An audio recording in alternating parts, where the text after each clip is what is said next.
بسم اللہ الرحمن الرحیم۔ السلام علیکم عزیز طلباء، کسی کتاب کی تعارفی تقریب۔ گزشتہ دنوں ہمارے کالج کی بس میں اردو کے زیر اہتمام جناب راز کشمیری مرحوم کے مجموعہ نعت لوح بیتو قلم بیتو کی تعارفی تقریب منعقد ہوئی، جس میں اس نعتیہ مجموعے پر سیر حاصل تبصرے کے ساتھ ساتھ مرحوم نعت گو کی شخصی عظمتوں کا بھی دل کھول کر اعتراف کیا گیا۔ ایک مرحوم شاعر کی روح کی آسودگی کا سامان کیا گیا۔ تلاوت قرآن حکیم کے بعد راز کشمیری ہی ایک حمد اور ایک نعت کالج کے 2 طلباء نے ترنم کے ساتھ پیش کی۔ نعت کے یہ شعر سامعین نے کئی بار سنے۔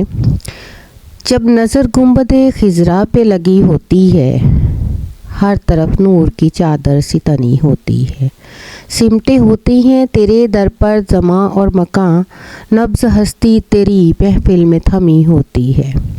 حمد و نعت کے بعد تقریب کا باقاعدہ آغاز ہوا۔ پروفیسر محمد اسلم ایوان نے راز کشمیری کی غزل کے حوالے سے ان کا ایک خوبصورت تعارف پیش کیا۔ انہوں نے اس حقیقت کا اظہار فرمایا کہ بعض اوقات ایک شاعر اپنی زندگی میں ایسے شعر لکھ جاتا ہے جو شعری پیش گوئی ثابت ہوتے ہیں۔ راز کشمیری اپنی ایک غزل میں اپنے بارے میں کہہ گئے ہیں کہ وہ نہیں ہوں گے مگر ان کی داستان محفل کو گرمائے گی۔ وہ شعر دیکھیے۔ جبیں کے بس نشاں ہوں گے، نشاں روشن نشاں ہوں گے، کہاں ہوگا یہ سنگ آستاں جب ہم نہیں ہوں گے، کریں گے داستان دل رقم، خود خون سے اپنے بہت ہوں گے ہمارے ترجمہ جب ہم نہیں ہوں گے۔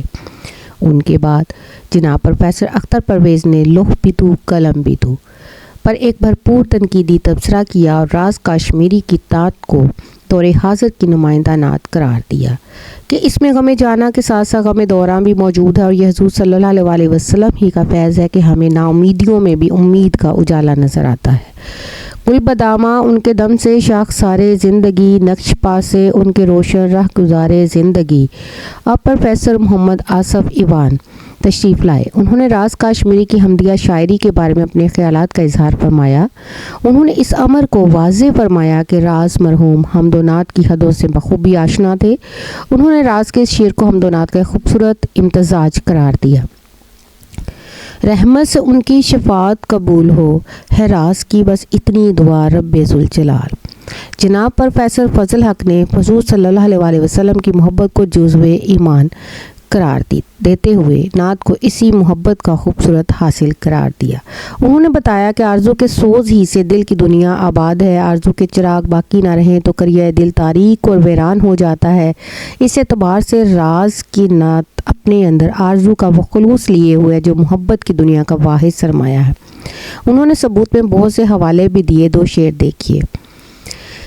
جس سے بلال پہنچے تھے معراج عشق پر، مولا مجھے بھی ہے اسی زینے کی آرزو، لے جائے جس کو موج دریا رسول تک، ہے زندگی میں ایسے سفینے کی آرزو۔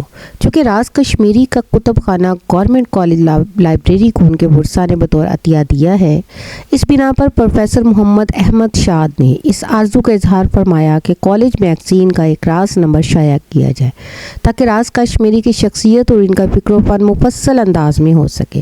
انہوں نے یہ انکشاف بھی کیا کہ پنجاب یونیورسٹی میں بھی اس عظیم شاعر پر تحقیقی کام کا آغاز ہو چکا ہے۔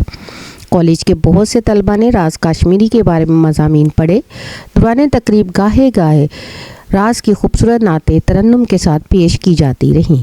آخر میں صدر مجلس جناب پروفیسر بشیر احمد تمنا راز مرحوم کی شخصیت کو زبردست خراج عقیدت پیش کرتے ہیں اور ان کے بارے میں اپنی ایک نظم بھی سنائی۔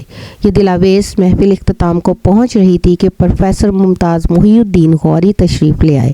انہوں نے راز کشمیری کے فکر و فن کے بارے میں اپنا مقالہ پیش کرنا تھا۔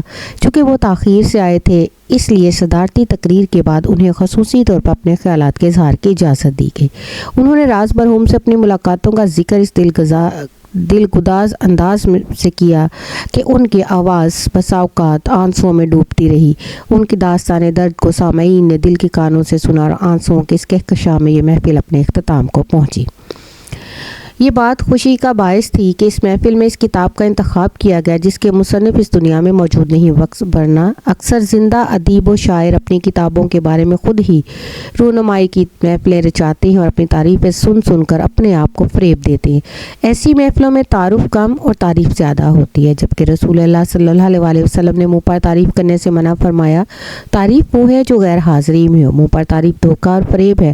چونکہ راز کاشمیری وفات پا چکے ہیں، اس لیے ان کے نعتیہ مجموعے کی اس تعارفی تقریب سے ان کی روح کو بھی آسودگی ملی ہوگی اور نعت گوئی کے حوالے سے اللہ تعالیٰ بھی یقیناً خوش ہوئے ہوں گے۔ آخر میں مرحوم کے لیے دعائے مغفرت کی گئی۔ شکریہ۔